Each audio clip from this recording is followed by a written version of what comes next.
সর্ষের তেল দিয়েছি, গোটা মশলা দিয়েছি, কাঁচা লঙ্কা দিয়েছি আর পেঁয়াজ ভেজে নিয়েছি। এই আদা আর রসুন বাটা দিয়ে দিলাম। তো হাতে বাটতে হচ্ছে মশলা, পুরো মশলা খাবে না দিয়ে মটন। তাই এসব এই যে এই যে জিরে, ধনে, লঙ্কা, গোলমরিচ বাটা, এই দেখো এই যে এই দিয়ে দিলাম। আর একটুখানি ফ্রাই হোক রসুনটা, এই দিয়ে দেবো। এই যে টমেটো,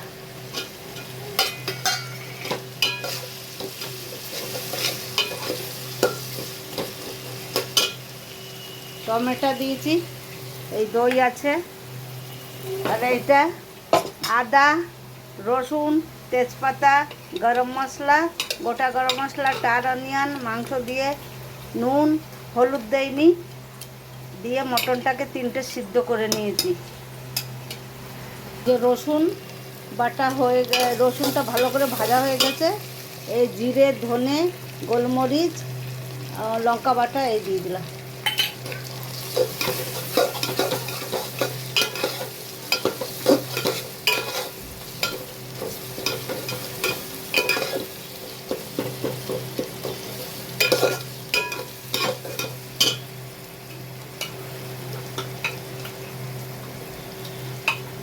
এই যে সিদ্ধ করা মাংসগুলোতে দিচ্ছি।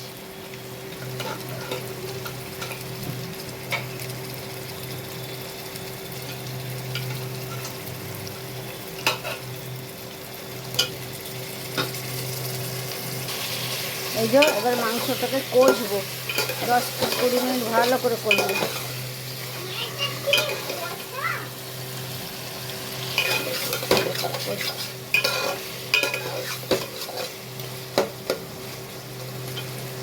কষা হবে ভালো করে।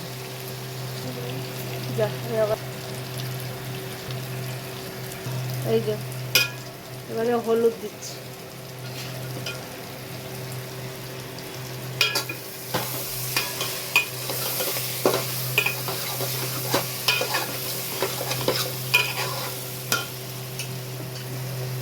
এই যে মাংস সিদ্ধ করে রাখা স্টকটা দিয়ে দিচ্ছি,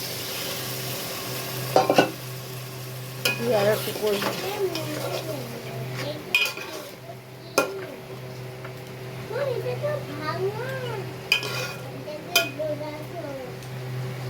মাংসটা ভালো করে কষা হয়ে গেছে, এই দেখুন তেল ছেড়ে দিয়েছে।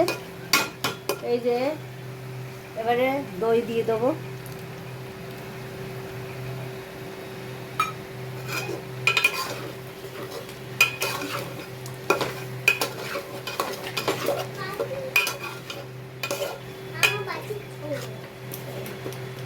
এই দই দিয়ে দিয়েছি।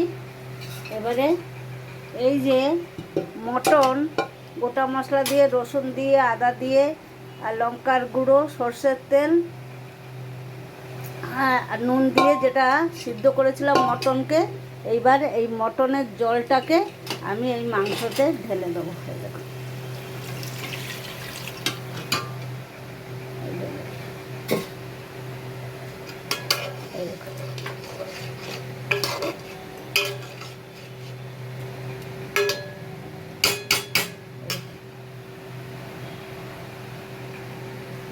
এটা ফুটবে যখন, আলু দিয়ে ভেজে রেখেছি, আলু দেবো। আর জয়িত্রীর ডালচিনি, জায়ফল আর লবঙ্গ পিষে রেখেছি, ওইটা ফুটবে যখন ওপর থেকে ছড়িয়ে দেবো। আর একটু ওপর থেকে লঙ্কা বাটা দেবো, এতে কালারটা খুব সুন্দর আসবে। এই দেখুন এই যে লঙ্কা বেটে রেখেছি, এইটা ওপর থেকে দিয়ে দিলাম, এতে মাংসের কালারটা সুন্দর হবে। ঝোল ফুটে গেছে, এই আলুগুলো দিচ্ছি।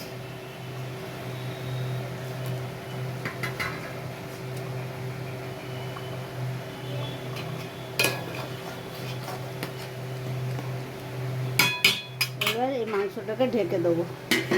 লাস্টে এই জায়ফল, লবঙ্গ, এলাচ, দালচিনি সব পিষে রেখেছিলাম, সেটা লাস্টে নামানোর মুখে দেবো। এই দেখুন আর কালার।